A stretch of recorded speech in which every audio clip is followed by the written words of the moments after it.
نحمده ونصلي ونسلم على سيدنا ومولانا محمد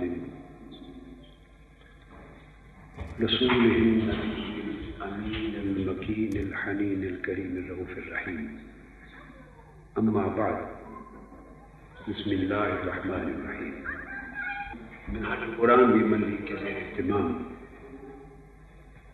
تنظیمات کے اس کیمپ میں پنجاب کے کم و بیش 60 شہروں سے آنے والی تمام بہنیں اور بیٹیاں جو اس کیمپ میں آج شریک ہیں، ان سب کو خوش آمدید کہتا ہوں اور ان کی شرکت کئی دنوں کی تربیت پانے کے لیے یہاں حاضری اور اکتساب علم اور اکتساب فکر کی کاوشوں کی اللہ تبارک و تعالیٰ کی بارگاہ میں قبولیت کے لیے دعا کرتا ہوں۔ ہر چند کہ میں ظاہری طور پہ جسمانی طور پہ آپ کے پاس موجود نہیں ہوں، مگر میں کئی اعتبارات سے آپ کے ساتھ ہی ہوں اور آپ کے اندر ہی رہتا ہوں۔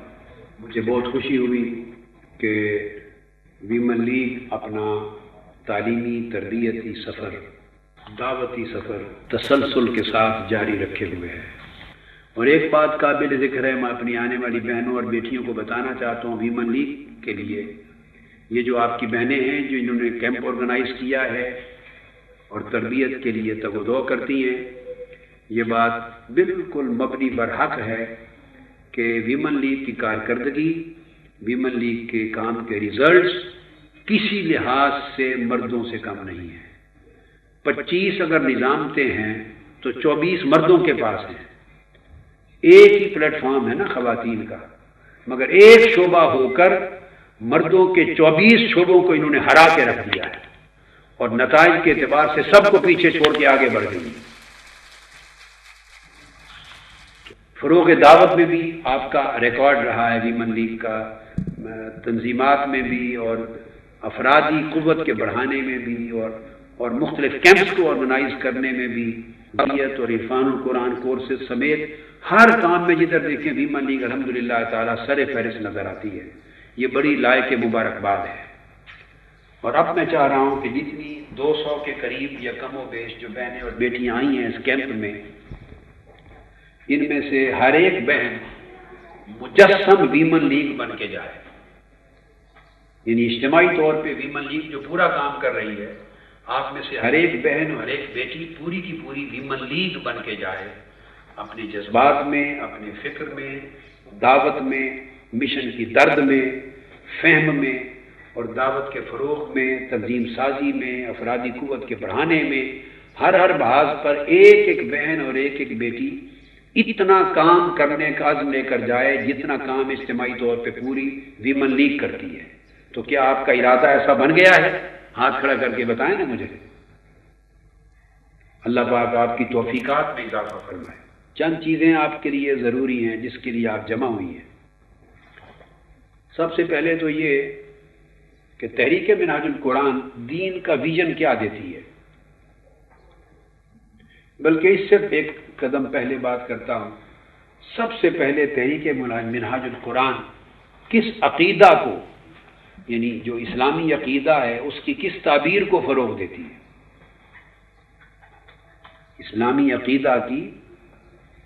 اسلامی عقیدہ کو کس طرح فروغ دیتی ہے، اس کی کس تعبیر کو، کس تشریح کو فروغ دیتی ہے؟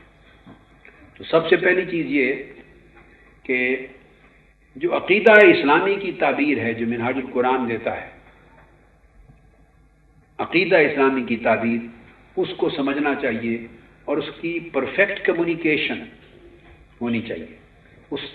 پہلے اس عقیدہ کی تعبیر کو سمجھیں اور پھر اس کو فروغ دیں۔ عقیدے کی جس تعبیر پر منہاج القرآن ایمفسائز کرتا ہے وہ معتدل عقیدہ ہے، عقیدہ وسطیہ، اعتدال اور توسط کا عقیدہ، کامل پختگی کے ساتھ۔ یہ نہیں ہے کہ اس میں اعتدال اور توسط ہے تو اس کا مطلب ہے کہ اس کے اندر پختگی اور گہرائی نہ رہے، نہیں۔ تو یہ آپ کی پہلی خوبی ہونی چاہیے۔ اور اس عقیدے میں جامعیت ہے، اعتدال ہے اور جامعیت ہے۔ تحریک منہاج القرآن جس عقیدے کو فروغ دیتی ہے وہ عقیدہ یک طرفہ، یونیلیٹرل یا جزوی یا انتہا کی طرف جانے والا نہیں ہے، بلکہ اس میں جامعیت ہے، اس میں اعتدال ہے، توسط ہے۔ اس وجہ سے اس عقیدے کے ساتھ امت کا جو کریکٹر پیدا ہوگا وہ امتاً وسطاً ہوگا، متوسط امت بنے گی، اور اسی عقیدے سے ہی اس امت کو عزت بھی نصیب ہوگی۔ ہماری بیٹیاں بہت بیٹھی ہیں اس میں، تو عقیدے کی خوبی یہ ہے کہ جس تعبیر پہ ہم زور دیتے ہیں کہ توحید کی ایک جگہ ہے، وہ پورے عقیدے کی جان ہے، روح ہے، مرکز اور محور ہے۔ تو تحریک منہاج القرآن توحید کے نور کو اجاگر کرتا ہے،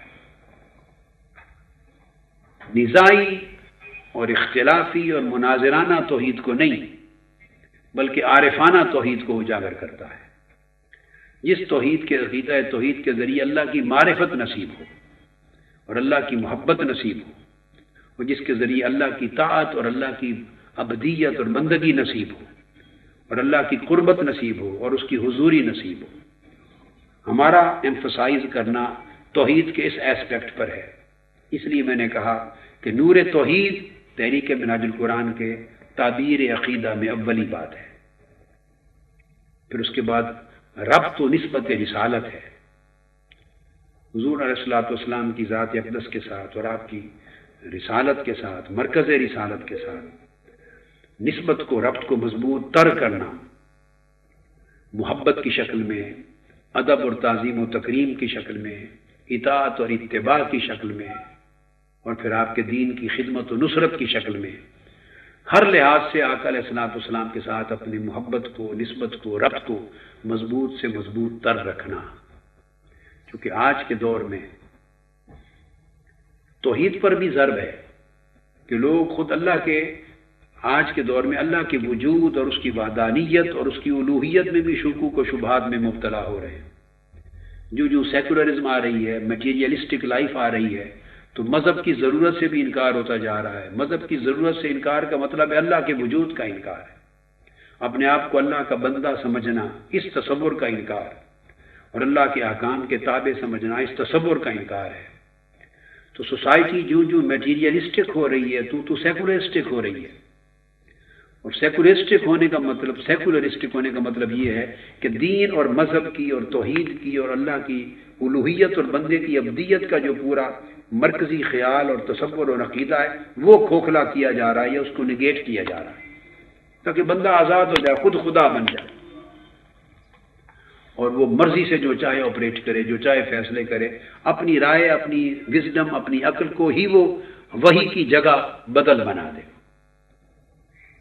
اس لیے جب ہم تعلق باللہ کی بات کرتے ہیں اور نور توحید کو اجاگر کرتے ہیں تو اس کا مطلب یہ ہے کہ بندے کو اس کی بندگی کا احساس دلانا ہے، کہ وہ زندگی میں آپریٹ کرے بندہ ہو کر، خدا نہ بنے۔ تو اللہ کی وحی کے تابع ہو، اللہ کے احکام کے تابع ہو، اس کے دین کے تابع ہو، اور دین اور مذہب کا پٹا کبھی گلے سے نہ اتارے۔ تو جب ہم ربط و نسبت رسالت کی بات کرتے ہیں تو وہ یہ کہ ہماری پوری زندگی کسی کی غلامی میں ہے، اور آقا علیہ الصلوۃ والسلام ہمارے آقا اور مولا ہے۔ جو انہوں نے فرمایا ہم اس پر چلیں گے، جو راہ انہوں نے دکھائی اس پر چلیں گے، جس سے انہوں نے روکا اس سے رکیں گے، جس کا امر دیا وہ کریں گے، جدھر بلایا ادھر جائیں گے، جو فرمایا وہی کریں گے۔ تو کامل وفاداری اور کامل تابع داری حضور علیہ الصلوۃ والسلام کی، محبت اور وفاداری دو لفظوں کو اکٹھا رکھیں۔ محبت اور وفاداری حضور علیہ السلام کی ذات سے ہو، اور اطاعت اور تابعداری حضور علیہ السلام کی ذات سے ہو۔ یہ ایک نمایاں وصف ہے تحریک منہاج القرآن کا۔ پھر جو میں نے جامعیت اور اعتدال کی بات کی وہ یہ کہ ایسے بعض لوگ ہیں وہ صحابہ کرام کے ساتھ اپنے تعلق کو یا ان کی عظمت اور ان کی ساتھ عقیدت کو اس طرح اجاگر کرتے ہیں کہ اہل بیت اطہار کی نگیشن، نفی کر دیتے ہیں، اور ایسا طبقہ امت میں ہے کہ اہل بیت کے ساتھ اپنی محبت اور تعلق میں ایسا غلوف کرتا ہے کہ صحابہ کرام کی تنقیص شان، گستاخی، بے ادبی کر کے ان سے کٹ آف ہو جاتا ہے۔ تو یہ آقا علیہ السلام نے جو عملی جسد دیا تھا افراد کی شکل میں امت کے سامنے نمونے پیش کیے تھے، نمونے، تو لوگوں نے ان نمونوں کو کاٹ دیا ہے۔ صحابہ کرام اور اہل بیت اطہار یہ دونوں نمونے تھے، دونوں سے تمسک اور جڑے رہنے اور دونوں کی اتباع کی شکل میں آقا علیہ السلام کی سنت نصیب ہوتی۔ بلکہ وجہ تو یہ ہے کہ اہل بیت سے تعلق بڑھے تو حضور کی محبت نصیب ہوتی، یہ محبت کی آئینہ داری ہے، اور صحابہ کرام سے عقیدت، احترام اور تعظیم بڑھے تو حضور کی اطاعت اور اتباع کی آئینہ داری ہے۔ تو محبت رسول کی جھلک جو ہے وہ اہل بیت سے محبت اور تعلق سے نمایاں ہوتی ہے۔ جس کا اہل بیت سے جتنی محبت ہے وہ رسول پاک صلی اللہ علیہ وسلم کی محبت کی عکاسی کرتا ہے، اور جس نے اتباع کرنی ہو آقا علیہ السلام کی وہ صحابہ کرام کی محبت اور تعظیم و تکریم کی عکاسی ہوتی ہے۔ تو ان دونوں کو یکجا کریں تو آقا علیہ السلام کے ساتھ جو تعلق ہے محبت اور اتباع کا، دونوں تعلق کامل ہو جاتے ہیں۔ لوگوں نے ان کو بھی پھوڑ دیا ہے، ایک کی اہمیت کو مانا، دوسرے کو نگیٹ کر دیا۔ تو تحریک منہاج القرآن جس عقیدے کی تعبیر کرتا ہے اس میں صحابہ کرام اور اہل بیت اطہار کی یکجائی ہے، ان میں جدائی نہیں ہے۔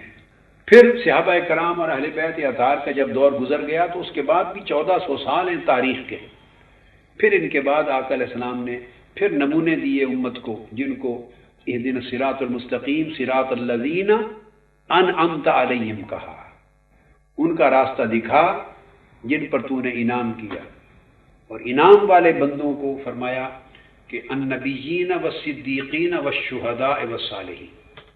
انبیاء پہلا طبقہ تھا، پھر صدیقین کا، پھر شہداء کا، یعنی جن کی اپنی زندگیاں اللہ اور اللہ کے رسول کے حق ہونے کی شہادت اور گواہی بن گئی، اور جن کی موت، جینا مرنا اللہ رسول کے لیے گواہی بن گیا، وہ شہداء ہے۔ صرف وہ نہیں جو اللہ کی راہ میں جان دے کر شہید ہو گئے، تو وہ ایک شہادت ہے، یاد رکھ لیں، وہ ایسی شہادت ہے جو جان زندگی دے کر شہید شہادت ملتی ہے، اور ایک شہادت اس سے بھی مقدم ہے کہ عمر بھر ایک ایک لمحہ اللہ کی شہادت جو گزرتا ہے، ایک ایک لمحہ ہر روز اللہ کی گواہی دے، اس کا ایک ایک لمحہ، ایک ایک سانس ایسے گزرے کہ خدا کے ہونے پر گواہ ہو اور حضور کی غلامی پر گواہی دے۔ تو یہ دونوں شہادتیں ہیں، تو گویا شہادت حیات بھی اور شہادت موت بھی۔ تو یہ شہداء ہیں، یہ اولیاء اللہ تھے، عرفاء تھے اور اہل اللہ تھے، والصالحین، اور پھر طبقہ صالحین تھا، ائمہ مجتہدین بھی ہیں، تابعین اتباع التابعین بھی ہیں، ائمہ سلف صالحین بھی ہیں، اولیاء صالحین کی جماعت ہے۔ تو یہ تیسرا طبقہ ہے جس کو قرآن مجید نے جس پر توجہ دلائی ہے، اور قرآن مجید نے صراحت سے بیان کیا ہے، اور الا ان اولیاء اللہ لا خوف علیہم ولا هم یحزنون، اولیاء اللہ کو متعین کیا ایک طبقہ کے طور پر، صالحین کو متعین کیا ایک طبقہ کے طور پر۔ صاف ظاہر ہے یہ صحابہ کرام تو تھے ہی اور اہل بیت اطہار تو تھے ہی اولیاء، مگر ان کے علاوہ بھی یہ طبقہ اولیاء ہے جو قیامت تک چلنا ہے۔ صحابہ تو بعد میں نہیں پیدا ہوں گے، نہ اہل بیت دوبارہ پیدا ہوں گے، وہ ایک وقت ایک زمانے میں ایک طبقہ تھا۔ تو جو باقی دور گزرا تو وہ پھر اللہ پاک نے امت ساری کو جو کامل نمونوں سے خالی تو نہیں چھوڑنا تھا، یہ امپورٹنٹ بات ہے۔ جب آقا علیہ السلام کا دور تھا اور آپ کا مان بعد دور جو اعلیٰ ایمان کا دور ہے، اس کو اعلیٰ نمونوں سے خالی نہیں چھوڑا، کامل نمونوں سے اس کو پر کر دیا صحابہ کرام اور اہل بیت اطہار سے۔ اور سب سے اعلیٰ زمانے تھے تابعین اتباع التابعین کو، ان کو جب اللہ نے پر کر دیا اعلیٰ نمونوں کے ساتھ، تو جب ضرورت کم تھی اس وقت کامل نمونوں سے ہزاروں افراد کے ساتھ وہ زمانے پر کر دیے، تو جب ضرورت زیادہ ہو گئی، جو وقت گزرتا گیا، تو کیسے ممکن ہے کہ اس زیادہ ضرورت کے ادوار میں کامل نمونوں سے اللہ اس دور کو خالی کر دے، وہ زمانے خالی کر دے؟ یہ تو عقل اور انصاف ہی تقاضا نہیں کرتا۔ اگر بعد کے زمانے ان اعلیٰ خالی نمونوں سے خالی ہوتے تو قرآن مجید کی پہلی آیت میں سیدھا کہا جاتا پھر انعام یافتہ بندے صحابہ اور تابعین ہیں اور اہل بیت ہیں، کہ ہمیں سیدھی راہ دکھا، سیدھا راستہ میرے صحابہ کا، میرے نبی کا اور انبیاء کا اور ان کے صحابہ اور اہل بیت کا، تو سیدھا یوں کہہ دیتا، مگر ایسی بات نہیں کی، اس کو عموم پہ رکھا، جنریلٹی پر، صراط الذین انعمت علیہم، ان لوگوں کا راستہ جن پر تو نے انعام کیا، اور یہ قیامت تک رہیں گے۔ اگر یہ قیامت تک نہ ہو تو اس کا مطلب ہے اللہ نے خود ہدایت کا راستہ بند کر دیا ہے، کیونکہ اللہ نے ایک شرط بیان کی ہے نا، اہدنا الصراط المستقیم، ہمیں سیدھی راہ، ہمیں ہدایت کی راہ دکھا، اور وہ کون سی ہدایت کی راہ ہے؟ اللہ کے انعام یافتہ بندوں کی راہ ہے۔ تو اگر کوئی زمانہ اللہ کے انعام یافتہ بندوں سے خالی ہو جائے تو اس کا مطلب ہے اللہ نے خود ہدایت دینے کا بندوبست بند کر دیا ہے، ختم کر دیا ہے۔ جب زیادہ ضرورت ہے لوگوں کو ہدایت کی تو اللہ وہ سامان ختم کر دے، تو وہ تو اللہ نہ ہوا، وہ تو مہربان رب ہی نہ ہوا۔ بعض لوگ کہتے ہیں صحابہ کرام کے بعد کوئی ضرورت نہیں ہے، بس اس کے بعد آگے کچھ نہیں ہے، یہ جہالت ہے، یہ قرآن مجید کو نہ سمجھنا ہے۔ تو قاعدہ یہ ہے کہ کوئی زمانہ حضور کی امت کے کامل نمونوں سے خالی نہیں ہوگا، جو لوگوں کو اللہ کی طرف بلائیں گے، اللہ کے رسول کی طرف بلائیں گے، اور اپنی زندگی کے ذریعے اللہ اور اللہ کے رسول کے احکام کا رنگ دکھائیں گے، اور اپنے آئینہ سیرت میں رسول کی سیرت دکھائیں گے، اپنے آئینہ سیرت کے ذریعے رسول پاک کے اسوہ و سیرت دکھائیں گے۔ یہ نمونے ہر دور میں رہیں گے۔ تحریک منہاج القرآن یہ بھی نمونہ ہے اس دور کا، اس صدی کا سب سے بڑا نمونہ ہے۔ اس لیے یہ تحریک منہاج القرآن رسول نما تحریک ہے، رسول دکھانے والی تحریک ہے، رسول کا راستہ دکھانے والی تحریک ہے، رسول تک پہنچانے والی تحریک ہے، رسول کی معرفت دینے والی تحریک ہے۔ اور یہ اہل بیت سے بھی جوڑتی ہے، صحابہ کرام سے بھی جوڑتی ہے، اور اولیاء و صالحین سے بھی جوڑتی ہے۔ تین ہیں سوتے یا چشمے جو پھوٹے ہیں آقا علیہ الصلوۃ والسلام سے۔ بولیے کتنے چشمے پھوٹے ہیں آقا علیہ الصلوۃ والسلام سے امت کے اندر؟ کتنے؟ تین، صحابہ کرام کا چشمہ، اہل بیت اطہار کا چشمہ، اور اولیاء و صالحین کا چشمہ۔ صحابہ کرام اور اہل بیت اطہار ان کے وجود ایک زمانے میں تھے، بعد کے زمانے میں نہیں آئیں گے، پھر ان کی تعلیمات ہی ملیں گی کتابوں میں، تو وہ تو آقا علیہ السلام کی سنت بھی موجود ہے کتابوں میں، زندہ نمونے صحابہ کرام کے، پھر اہل بیت کے، اور قیامت تک رہنے والے ہر دور میں اولیاء و صالحین کے۔ یہی وجہ ہے کہ اللہ تبارک و تعالیٰ نے قرآن مجید میں کیٹیگرائز کر دیا ہے، اولئک مع الذین انعم اللہ علیہم من النبیین والصدیقین والشہداء والصالحین، اور ان اولیاءہ الا المتقون، اور الا ان اولیاء اللہ لا خوف علیہم ولا هم یحزنون، اور فاسألوا اہل الذکر ان کنتم لا تعلمون، اور کونوا مع الصادقین۔ یہ جو ساری باتیں فرمائی ہیں یہ صحابہ اور اہل بیت اس میں شامل ہیں، مگر ان کے علاوہ بھی لوگ قیامت تک آنے والے اس کے مستحق ہیں۔ تو تحریک منہاج القرآن کی خوبی یہ ہے کہ یہ اللہ سے بھی جوڑتی ہے، اللہ کے رسول سے بھی جوڑتی ہے، اور رسول پاک صلی اللہ علیہ وسلم نے امت کے لیے جو تین چشمے کھولے ہیں تینوں چشموں کے ساتھ جوڑے ہیں۔ تو یہ پانچ نسبتیں بن گئیں جو تحریک نے قائم کی ہیں، پانچ: نسبت توحید، نسبت رسالت، نسبت صحابہ، نسبت اہل بیت، اور نسبت اولیاء و صالحین۔ میری نظر میں ایسی کوئی جماعت اور تحریک نہیں گزری جو کامل اعتدال کے ساتھ، کہنا دعویٰ کرنا تو ہر ایک کی بات، ہر کوئی کرتا ہے، کامل کمال کے ساتھ اور اعتدال کے ساتھ، دو باتیں کہہ رہا ہوں، کمال کے ساتھ اور اعتدال کے ساتھ، یہ پانچوں نسبتیں کسی میں یکجا کرتی ہیں۔ اب آپ کو آسان طریقے سے سمجھا دیا نا، یہ ہمارے عقیدے کی تعبیر ہے، پانچوں نسبتیں یکجا کرتی ہیں، اور ہر ایک نسبت میں کمال دینے پر بھی محنت ہے، ہر ایک نسبت میں کیا کہہ رہا ہوں، کمال دینے کے پر بھی محنت اور اہمیت ہے، اور ہر نسبت میں اعتدال رکھنے پر بھی، اور ان کے مابین اعتدال رکھنے پر بھی محنت ہے۔ ہر ایک نسبت میں کمال، کیا؟ ہر ایک نسبت میں کمال، اور ساری نسبتوں میں اعتدال۔ یہ تھا پہلا نقطہ جو آپ کے لیے سمجھایا، اور دوسرا نقطہ جو سمجھانا چاہتا ہوں وہ یہ، جس میسج کو لے کر جائیں اور آگے کنوے کریں، وہ ہے کہ منہاج القرآن تصور دین کیا دیتا ہے، دین کا ویژن کیا دیتا ہے.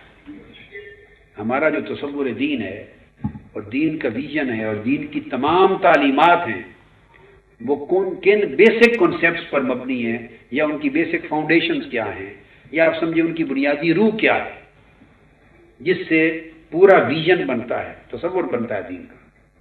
وہ 4 چیزیں جس سے ہمارا دین کا ویژن قائم ہوتا ہے. یہ تحریک منہاج القرآن کی انفرادیت ہے. نمبر 1، ہمارا تصور دین قائم ہے محبت پر، دوسرا امن پر، تیسرا ادب پر، چوتھا علم و معرفت پر. ان 4 چیزوں پر ہمارا تصور دین قائم ہے. آپ دہرائیں چاروں کو. محبت پر، کیا؟ محبت. دوسرا امن و سلامتی پر. تیسرا ادب و احترام پر. اور چوتھا علم و معرفت پر. اور 5واں اس میں ایڈ کرنے میں شرط وہ خدمت و فتوت پر. خدمت و فتوت، یہ ہمارا ویژن ہے دین کا. دین کی ساری تعلیمات کے اندر روح یہ ہے. یہ تحریک منہاج القرآن کا میسج ہے. آپ سے کوئی پوچھے آپ کا ویژن، ریلیجس ویژن کیا ہے، ویژن آف ریلیجن کیا ہے، دین کا تصور کیا ہے، دین کا ویژن کیا ہے، دین کا کنسیپٹ جو ہے اس کے بیسک فاؤنڈیشنز کیا ہیں، یہ اس کی روح کیا ہے، وہ یہ روح ہے. جب ہم محبت کی بات کرتے ہیں تو اس کا مطلب ہے کہ ہم ہر تعلق جو دین میں ہے اس کی اساس محبت کو گردانتے ہیں. اس کو آپ نے اپنی پریکٹیکل لائف میں بھی لانا ہے. اب یہ کہنا بھی اچھا ہے، بندہ سر بھی دھن لیتا، مگر عملی زندگی میں اس کو جاری کرنا، جاری و ساری کرنا، نافذ کرنا، پھر تنظیمات میں جاری کرنا، پھر نظامتوں میں جاری کرنا، پھر قیادتوں کا اس پر عمل کرنا، پھر قیادت جس سطح کی بھی ہے اور اس کے کارکن کے درمیان جو رابطہ ہے اس کو اس پر قائم کرنا، پھر پورا ماحول تحریک کا اس کے اوپر استوار کرنا. یہ کریں گے تو آپ اپنی اس قول میں سچی ثابت ہوں گی. اللہ سے بندے کا تعلق محبت پر قائم ہے، رسول سے تعلق امتی کا محبت پہ قائم ہے، صحابہ اور اہل بیت سے تعلق محبت پہ قائم، اولیاء و صالحین سے تعلق محبت پہ قائم ہے، بڑوں سے تعلق محبت پر قائم، چھوٹوں سے تعلق شفقت و محبت سے قائم، اللہ کی خلق سے، مخلوق سے تعلق محبت سے قائم. محبت کی شکلیں ہوتی ہیں نا، پھر کہیں وہی محبت جو ہے ادب اور تعظیم و تکریم میں بدل جاتی ہے، کہیں محبت شفقت اور رحمت میں بدل جاتی ہے، کہیں وہ محبت مودت اور اخوت میں بدل جاتی ہے. جس طرح کا رشتہ، جس طرح کی نسبت ہوتی ہے وہ محبت نئے نئے روپ دھار لیتی ہے، مگر اس کا جو روح رواں ہے، بنیادی کنسیپٹ، وہ محبت ہوتی ہے. اب اس کی تفصیلات میرے خطابات میں ہیں، کتابوں میں ہم آپ پڑھ لیں گے، مگر یہ میں صرف بریفلی سمجھانا چاہتا ہوں کہ ہمارے تصور دین کا جو پہلا عنصر ہے، پہلا رکن، وہ محبت ہے. محبت و مودت بھی اس کو کہہ لیں. میاں بیوی کے درمیان بھی اللہ نے پاک نے فرمایا کہ مودت قائم کی. اللہ کے نیک بندوں، صالحین، اولیاء کے لیے کہا کہ لوگوں کے دلوں میں اللہ نے مودت قائم کی ہے ان کے لیے. اللہ کے لیے بھی محبت ہے، رسول کے لیے بھی، ساروں کے. دوسری بات جو امپورٹنٹ ہے وہ میں نے بتایا کہ امن پر قائم، امن اور سلامتی پر. جب امن اور سلامتی کی بات کی یا امن اور اعتدال کی بات کی، اعتدال میں پہلے سمجھا چکا ہوں، امن اور سلامتی کی بات کی تو اس کے اندر کسی سطح پر تحریک منہاج القرآن کے فکر میں اور اس کے دین کی تعبیر میں اور دین کے تصور میں اور دین کے ویژن میں کسی سطح پر انتہا پسندی نہیں ہے. یہ دوسری امپورٹنٹ بات ہے. ایکسٹریمزم نہیں ہے، کہیں انتہا پسندی نہیں. جب انتہا پسندی اور ایکسٹریمزم نہیں ہے، صاف ظاہر ہے تو پھر دہشت گردی اور ٹیررزم کہاں سے آئے گی. تحریک منہاج القرآن روئے زمین پر امت مسلمہ میں اور دینی تحریکوں جماعتوں میں دہشت گردی کی سب سے بڑی دشمن ہے. دہشت گردی، ایکسٹریمزم اور ٹیررزم کی سب سے بڑی دشمن اور اینیمی تحریک منہاج القرآن ہے. کسی سٹیج پر کسی سطح پر ہمیں انتہا پسندی گوارا نہیں ہے. ہم اس کو دین کے خلاف سمجھتے ہیں. خاص سوچ میں انتہا پسندی ہو، آپس کے معاملات میں سوچ میں اس میں انتہا پسندی ہو جائے وہ بھی دین کے خلاف ہے. فکر میں انتہا پسندی وہ بھی دین کے خلاف ہے. یہ بات میں اس لیے بتا رہا ہوں بیٹے کہ ایک ہوتا ہے عقیدہ جو میں پہلے سمجھا چکا، اب جب ویژن بتا رہا ہوں اس کو فکر کہتے ہیں. عقیدہ اور فکر دونوں کو درست کرنا چاہیے، دو الگ چیزیں ہیں. عقیدہ آپ کا فیتھ ہے، اس سے تھیالوجی بنتی ہے. عقیدہ آپ کا فیتھ اور بلیف ہے، اس سے تھیالوجی بنتی ہے. اور یہ جو ویژن ہے، فکر ہے، تھاٹ، اس سے آئیڈیالوجی بنتی ہے. آپ کو کلیئر ہونا چاہیے اپنی تھیالوجی میں بھی اور اپنی آئیڈیالوجی میں، دونوں کو جمع کریں تو یہ آپ کا فلسفہ بنتا ہے تحریک منہاج القرآن کا. یہ فلسفی ہے ہماری. کوئی پوچھے آپ کا فلسفہ کیا ہے تو اس کا فلسفہ اعتقادی فلسفہ یہ ہے، فکری فلسفہ اور نظریاتی فلسفہ یہ ہے. تو یہ بتا رہا تھا کہ امن اور سلامتی ہے ہر جگہ، ہر ایک تعلق میں امن ہے، رحمت ہے، ایک دوسرے کے حقوق کی ادائیگی ہے، بڑے کا ادب اور احترام ہے، چھوٹے کے ساتھ شفقت و محبت ہے، آپس میں ایک دوسرے کے ساتھ مودت و رحمت ہے، ایک دوسرے کے ساتھ بھلائی ہے. حتیٰ کہ غیر مسلموں کے ساتھ بھی ہمارا تعلق امن اور سلامتی پر قائم ہے. یعنی اسلام یہ ہمارا کنسیپٹ یہ ہے، اور یہ دین اسلام ہے جو آقا اسلام نے سمجھایا کہ غیر مسلموں کی بھی جان اور مال کی اہمیت اور قدر و قیمت اسی طرح ہے جیسے مسلمان کی ہے. نہ آپ ان کی جان کو تلف کر سکتے ہیں، نہ ان کے مال کو لوٹ سکتے ہیں. حتیٰ کہ اگر ان کا خنزیر اور شراب ہو ان کے پاس، مسلمان سوسائٹی کے اندر غیر مسلموں کے گھر میں خنزیر اور شراب رکھی ہو اور مسلمان کوئی اس کو خنزیر کو مار دے اور شراب کو انڈیل کے یا برتن توڑ کے نقصان پہنچا دے، تو اس مسلمان جس نے خنزیر اور شراب کو ختم کر دیا اس پر اس کا تاوان واجب ہے. غیر مسلموں کو اس کا فائن ہوگا، جرمانہ دے، قیمت ادا کرے خنزیر اور شراب کی. حالانکہ اسلام میں یہ چیزیں نجس اور حرام ہیں. اب اندازہ کر لیں، جو چیز نجس اور حرام ہے وہ بھی غیر مسلم کی چونکہ پراپرٹی تھی تو نجس اور حرام کا حکم ان پر نہیں تھا، ان کی پراپرٹی تھی، اس مال کو ان کا مال تھا. مسلمان کے پاس ہو تو یہ مال ہی شمار نہیں ہوتا. اگر کسی مسلمان نے معاذ اللہ خنزیر پال رکھا ہو، اللہ نہ کرے، اور کسی مسلمان نے شراب رکھی ہو گھر میں اور کوئی اس کو توڑ دے اور خنزیر مار دے تو کوئی تاوان نہیں ہے. آپ سمجھے بات کو؟ مسلمان کے پاس یہ چیز ہو تو تاوان نہیں ہے کوئی توڑ دے، اس لیے کہ اس کو مال نہیں مانتی شریعت، یہ مال ہی نہیں ہے، یہ مال نہیں ہے. اگر غیر مسلم کے پاس یہ دونوں چیزیں ہو تو یہ ان کا مال ہے، کیونکہ ان پر احکام شریعت تو لاگو نہیں ہوں گے، وہ اپنے عقیدے پر چل رہے ہیں. اسے کوئی نقصان پہنچا دے تو مسلمان کے اوپر واجب ہے تاوان دے دے. آپ نے دیکھا کتنا امن اور سلامتی والا دین ہے غیر مسلموں کے لیے، جو ان کے خنزیر اور شراب کو طلب کرنے کی اجازت نہیں دیتا. جو دین وہ ان کی دیگر جان اور مال اور پراپرٹیز اور ان کو کس طرح طلب کرتا ہے. تو ہماری سوسائٹیز میں انتہا پسندی ہے، یا جہالت ہے یا انتہا پسندی، اور جہالت بھی انتہا پسندی کا سبب بنتی ہے. جب پورا نالج نہیں ہوتا تو وہ جو خلا ہے علم کا جہالت کی وجہ سے، وہ انتہا پسندی جو ہے وہ اس کو پر کر لیتی. تو تحریک منہاج القرآن کا فکر بڑا کلیئر ہے کہ امن اور سلامتی پر قائم ہے. جانوروں کے ساتھ بھی امن اور سلامتی کا رشتہ ہے. جانور کو مارنے کی بھی اجازت نہیں ہے، اذیت دینے کی اجازت نہیں. یہ پوری کتاب ہے میری رحمت المصطفیٰ بالخلق، آپ وہ لیں اس کو پڑھیں. میرے کیسٹس بھی ہیں وہ جو میں نے پچھلے دنوں دین رحمت، اسلام دین رحمت ہے، کوئی 40-45 غالباً قسطیں تھیں کیو ٹی وی پر آئی ہیں. اور جو فتویٰ آیا ہے تو اس کے اندر بھی چیپٹرز میں نے ان کانسیپٹس کو بیان کیا ہے.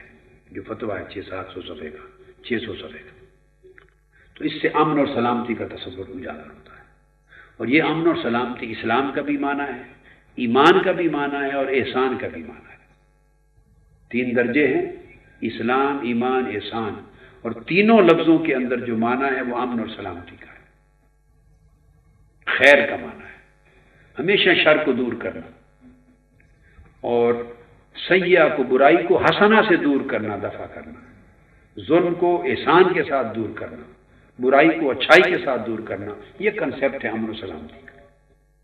اس کو آپ نے اپنی عملی زندگی میں بھی نافذ کرنا ہے، آپ اس کا پیکر بنے۔ ایسا نہیں کہ تقریر اسی موضوع پر کر رہی ہوں تو کوئی اگر اٹھ بیٹھ رہی ہے یا کسی کا بچہ رو پڑا تو اسی پہ اس کے پڑ جائیں کہ بھائی تمیز نہیں ہے آپ کو، بچہ لے آئیے، اٹھا کے پھینکو، باہر لے جاؤ اس کو، رو رہا ہے، آپ کو تمیز ہی نہیں، میری تقریر ڈسٹرب کر دی ہے۔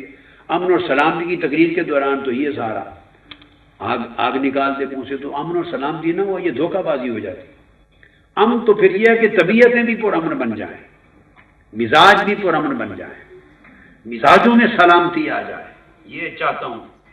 اس میسج کو بھی پھیلائیں اور اپنے اندر بھی یہ چیز پیدا کریں تاکہ لوگ آپ سے جب ملیں تو ان کو ٹھنڈک ملے سلامتی کی، وہ محسوس کریں کہ کسی سلامتی والے آدمی سے مل کے آ رہے ہیں کسی سلامتی والی خاتون سے، آدمی سے مل کے آ رہے ہیں۔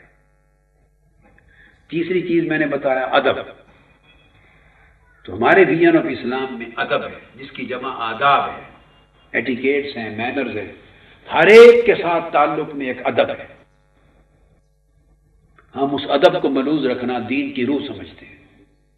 بہت سے لوگ ہیں جو ادب کی پرواہ نہیں کرتے۔ ہم ادب کو علم پر بھی مقدم جانتے ہیں۔ ادب کے لیے تربیت ہے اور علم کے لیے تعلیم ہے، اور تربیت تعلیم سے بھی مقدم ہے۔ ہمارے ہاں الٹ ہو گیا، ادب جو ہے وہ تعلیم پر بھی مقدم ہے۔ ادب آتا ہے تربیت سے، اور وہ تربیت ہوتی ہے، اس تربیت میں بہت بڑا رول ہوتا ہے صحبت کا۔ صحبت حسی بھی ہوتی ہے، صحبت روحانی بھی ہوتی ہے، قرب کی صحبت بھی ہے، دور کی صحبت بھی ہے۔ اب یہ کیسٹس ہیں، خطابات ہیں، ڈی وی ڈیز ہیں، ویڈیو کانفرنسنگ، آپ سامنے بیٹھی ہیں، گفتگو ہو رہی ہے، ڈی وی ڈی چلتے ہیں، کیو ٹی وی ہے، کیسٹس ہیں، کتابیں ہیں، یہ سب صحبت کی شکلیں ہیں۔ پہلے زمانے میں یہ نہیں ہوتی تھی۔ پہلے زمانے میں تربیت کے لیے جس صحبت کی ضرورت ہوتی وہ لمبے سفر کر کے لوگ جا کے مجلس میں بیٹھتے تو صحبت ہوتی۔ اب موجودہ دور میں اتنی ترقی ہو گئی ہے کہ وہ آپ اگر ڈی وی ڈی لگا کے بیٹھ جائیں تو سامنے صحبت میں آپ بیٹھی، صرف ایک آپ کو ایک کنسیپچول ایک ڈائمینشن کریٹ کرنی ہے یا ڈائریکشن بنانا ہے اپنی سوچ کا، فکر کا، ایک انٹینشن، ایک نیت، ایک دھیان قائم کرنا ہے، صحبت ہو جاتی۔ تو مقصود صحبت کا تربیت ہونا چاہیے، محض حصول برکت نہیں۔ ہمارے ہاں صحبت کا مقصود صرف حصول برکت ہو گیا، برکت حاصل کرنا۔ تو سارے مقصود الٹ ہو گئے، غلط ہو گئے۔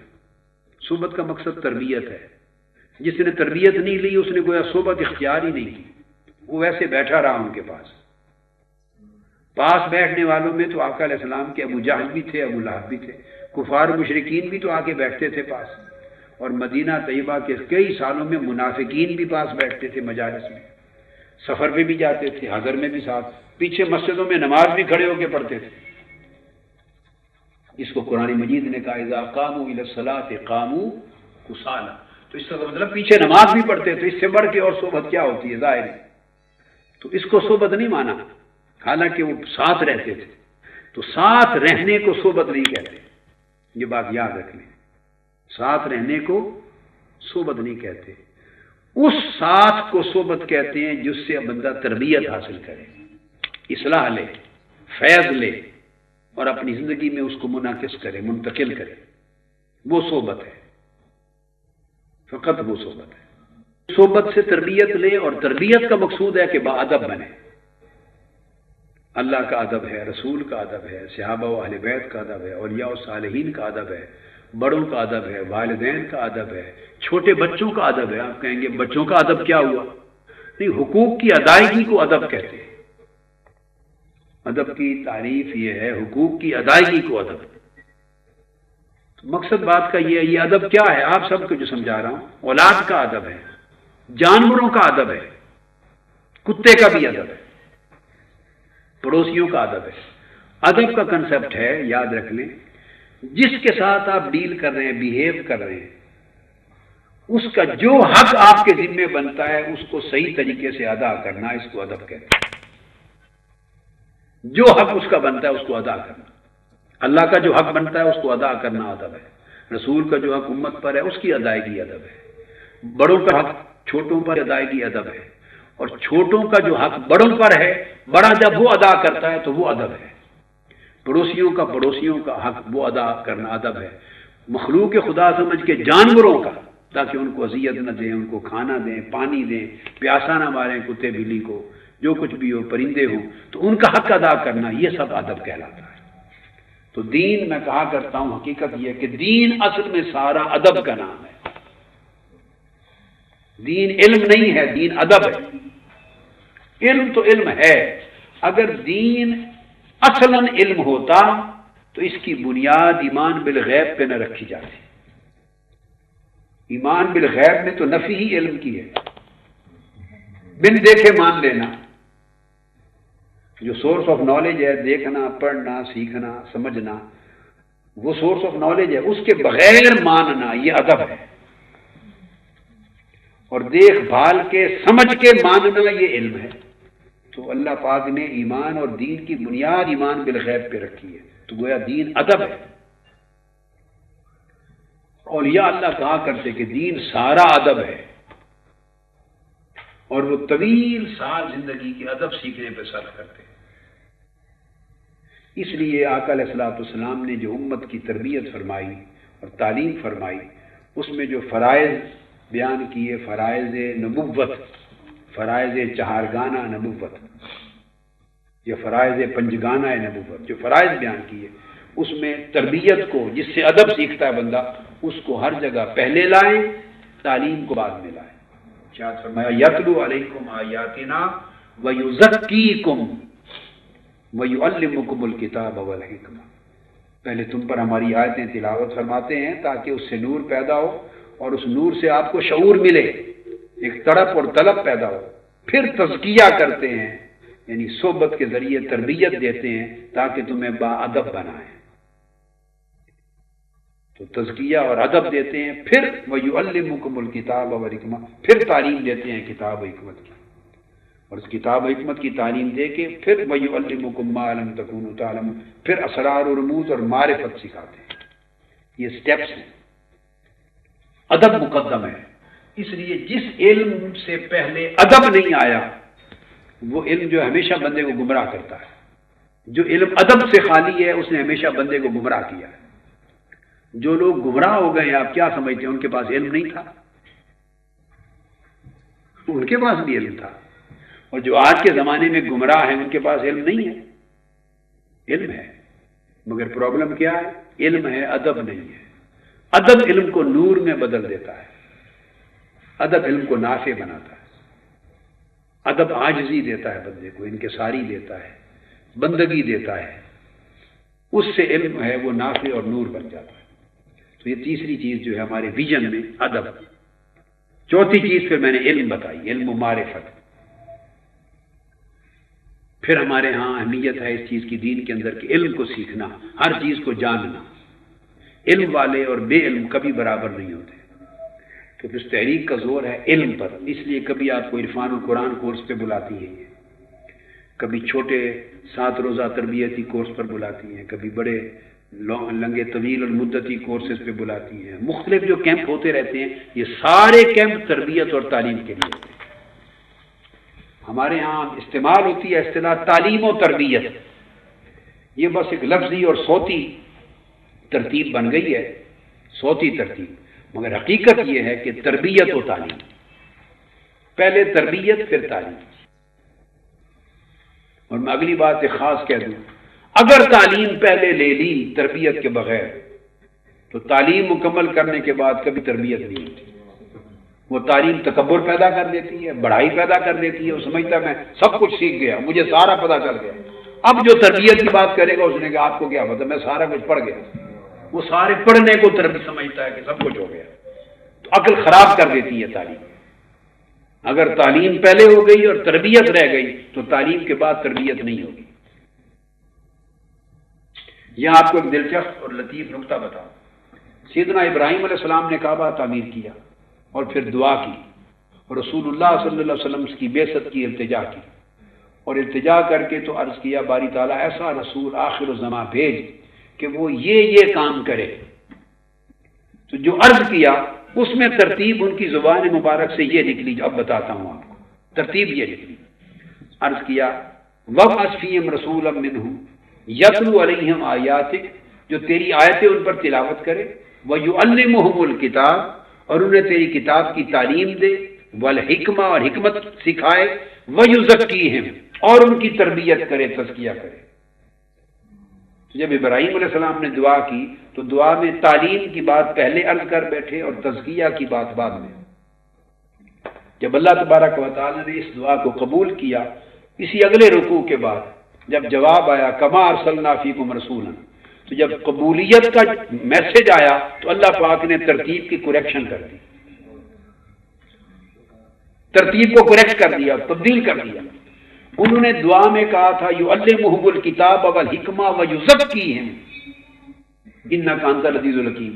اللہ پاک نے دعا قبول کر کے جو میسج بھیجا اس کی ترتیب بدل کے فرمایا یتلو علیکم آیاتنا ویزکیکم ویعلمکم الکتاب والحکمہ۔ اللہ پاک نے فرمایا نہیں ابراہیم تربیت پہلے کرے گا، تزکیہ تعلیم بعد میں دے گا، تبھی تو یہ صحابہ کرام بنے، تبھی تو یہ صحابہ کرام بنے اور اہل بیت بنے۔ اگر پہلے تعلیم ہو جاتی اور تربیت رہ جاتی تو پھر یہ جماعت صحابہ اور اہل بیت کے کامل نمونے تیار نہ ہوتے۔ اس لیے مکی زندگی میں میرا اب جو اپنا انالیسز ہے پوری سیرت رسول کا، یہ میرا ذاتی انالیسز ہے، کتابوں میں نہیں آیا۔ مکی زندگی کے 13 سال تربیت کی ہے اور مدنی زندگی کے 10 سال تعلیم دی ہے۔ علم کے بہت زیادہ جو سبجیکٹ قرآن مجید میں یہ مکی دور میں نہیں اترے، یہ سارے کے سارے سبجیکٹ کثرت سے عبادات کے، معاملات کے، مالیات کے سب مدینہ طیبہ کے دور میں اترے۔ تو گویا تعلیم کی کثرت مدینہ طیبہ میں ہوئی ہے، مکہ معظمہ میں کثرت تربیت پہ ہوئی ہے۔ اس لیے میں نے ایک بار پہلے بھی بات کی تھی، جب اللہ پاک نے حضور علیہ السلام کو مبعوث کیا تو ایسی سویلائزیشن اور سوسائٹی کو نہیں چنا جو تعلیم یافتہ لوگوں کی ہو، کیونکہ اگر تعلیم بڑے بڑے تعلیم یافتہ فلسفیوں کے پاس چلے جاتے تو شاید وہ میسج قبول ہی نہ کرتے، ان کا جو علم کا گھمنڈ ہے وہ انہیں اس سعادت سے محروم کر دیتا۔ اگر تعلیم یافتہ لوگوں کو پہلے چن کر پھر نبی کو بھیجنا ہوتا تو حضور علیہ السلام کو گریس میں بھیجا جاتا، یونان میں مبعوث کیا جاتا، رومن امپائر کا جو دور تھا روم کا وہاں بھیجا جاتا۔ اس وقت سویلائزیشن، سائنس، علم اور فلسفی کی وہ تھی، بھیجا عربوں میں جن کو لکھنا پڑھنا ہی نہیں آتا تھا۔ بعث فی الامیین رسولا، ان پڑھوں میں بھیجا۔ ان پڑھوں کا مطلب یہ ہے کہ ان کے پاس تعلیم نہیں تھی، کہا کہ ان کی سلیٹیں صاف ہیں، جو لکھیں گے تختی پہ لکھا جائے گا، گھمنڈ نہیں ہوگا۔ تو ان کی پہلے تربیت تھی آقا علیہ السلام نے۔ تربیت انسان کو علم نافع حاصل کرنے کے قابل بناتی ہے، پھر تعلیم انسان کو کمال دیتی ہے۔ تو ہمارے ہاں جو ہے وہ ادب پہلے اس لیے ہے اور پھر تعلیم ہے، علم۔ تو فروغ علم ہے، پھر فروغ شعور ہے۔ شعور تربیت سے ملتا ہے، یہ بھی سن لیں۔ بڑے بڑے کم تعلیم یافتہ لوگوں کا شعور زیادہ ہوتا ہے، اور بڑے بڑے پی ایچ ڈی لوگ کر لیتے ہیں اور پتہ نہیں کتنی اعلیٰ ڈگریاں لے لیتے ہیں، مگر شعور کا فقدان ہوتا ہے۔ پاکستانی سوسائٹی میں بڑے پڑھے لکھے لوگ سارے خود اسی بات کا عملی نمونہ اور شہادت ہے۔ کئی لوگ ان پڑھ ہل چلانے والے سادہ ہوتے ہیں مگر پتے کی بات انہیں معلوم ہوتی ہے، سادہ باتوں میں بڑی کھری باتیں کر جاتے ہیں، شعور کی آنکھ کھل جاتی ہے۔ تو یہ پھر ادب اور اس کے بعد علم، تعلیم، اور 5ویں چیز خدمت اور فتوت، پھر خدمت کرنا اور ہر ایک کے ساتھ حسن خلق کے ساتھ پیش آنا، ایثار سے پیش آنا، قربانی کرنا، دوسرے کے حقوق ادا کرنا، دوسرے کی تکلیف کو دور کرنا، ہر ایک کی خدمت و نصرت کرنا، اپنے حقوق دوسرے پر قربان کرنا، خود تکلیف اٹھانا، دوسرے کی تکلیف کو رفع کرنا، ہر لمحہ خدمت کرنا، اپنے بھائیوں کی، بہنوں کی، والدین کی، چھوٹوں کی، ساتھیوں کی، اہل تحریک کی، گوشہ درود میں آنے والوں کی، مشن کے اندر آنے والوں کی، وہ ان کی خدمت کرے، یہ ان کی خدمت کرے، سب ایک دوسرے کی خدمت کرے۔ اب اس کی آخری مثال ایک دیتا ہوں، اولیاء کرام میں سے ایک واقعہ۔ وہ فرماتے ہیں کہ ہم ایک جگہ اکٹھا ہوئے، کسی ایک ولی اللہ کے پاس گئے، اور جانے والے بھی 40 اولیاء اللہ کی ایک جماعت تھی۔ ملاقات کے لیے گئے، ان کے بعد جتنا کھانا تھا انہوں نے تیار کر کے رکھ دیا۔ کھانا تھوڑا تھا، 40 آدمیوں کو پورا ہونے والا نہیں تھا۔ انہوں نے دسترخوان لگا کے کھانا رکھ لیا، سب نے دیکھ لیا کھانا، اور پھر انہوں نے چراغ گل کر دیا اور کہا بسم اللہ کریں، سارے کھائیں۔ لائٹ آف کر دی، دیے ہوتے تھے، چراغ گل کر دی، کھائیں۔ کافی دیر کے بعد وہ برتنوں کی آواز آتی رہی، چمچ کانٹے تو تھے نہیں، اسپون اور فوکس، مگر وہ آواز آتی رہی۔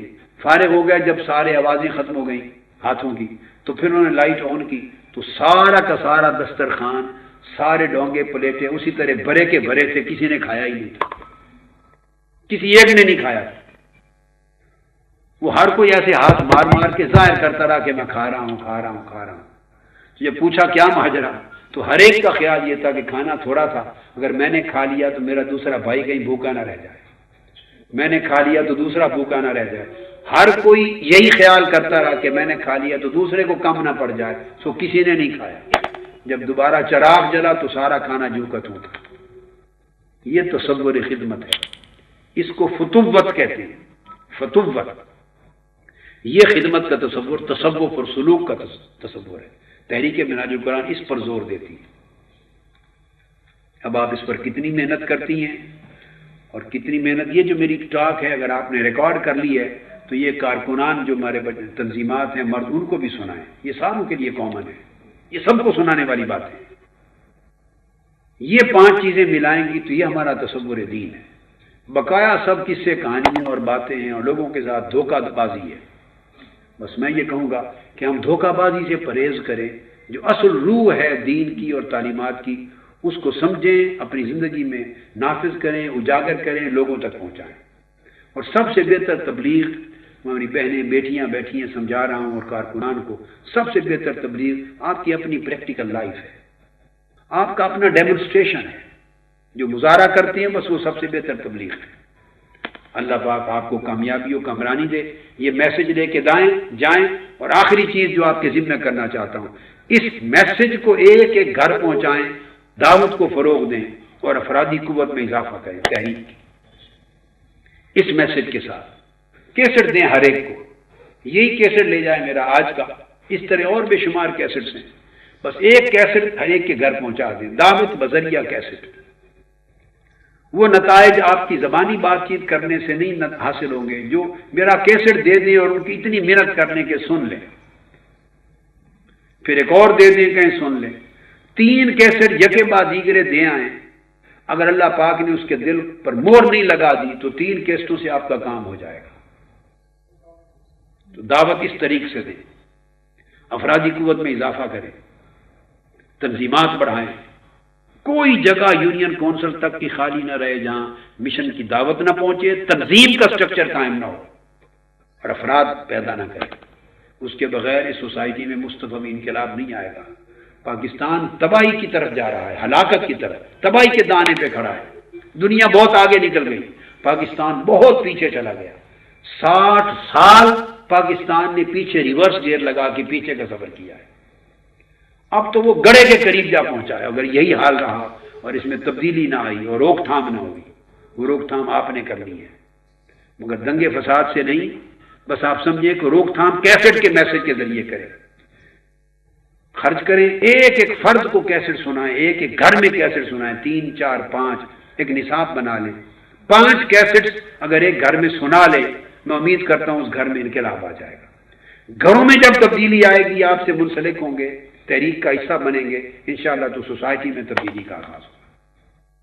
اور ویمن لیگ نے بڑا رول پلے کرنا ہے، اور انقلاب کی جو بنیاد آپ رکھ سکتی ہیں، خواتین، بہنیں، بیٹیاں، وہ شاید مرد بھی نہیں رکھ سکتے، کیونکہ گھر کے ماحول کو بنانا، بدلنا، بگاڑنا، سنوارنا عورت کے ہاتھ میں، آپ میں۔ اس لیے آپ کے ذریعے سے دعوت بڑی تیزی سے پھیلے گی اور بہت جلدی تبدیلی کا انشاءاللہ پیش خیمہ ثابت ہوگی۔ میں امید کرتا ہوں یہ میسج لے کے جائیں گی اور بڑا عظیم انقلاب اور عظیم تبدیلی کی بنیاد رکھیں گی آپ۔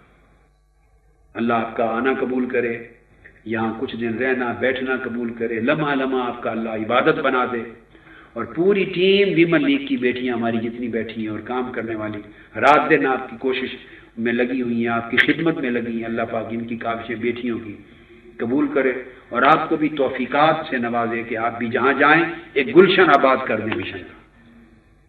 والسلام علیکم ورحمۃ اللہ وبرکاتہ وما علینا الا البلاغ۔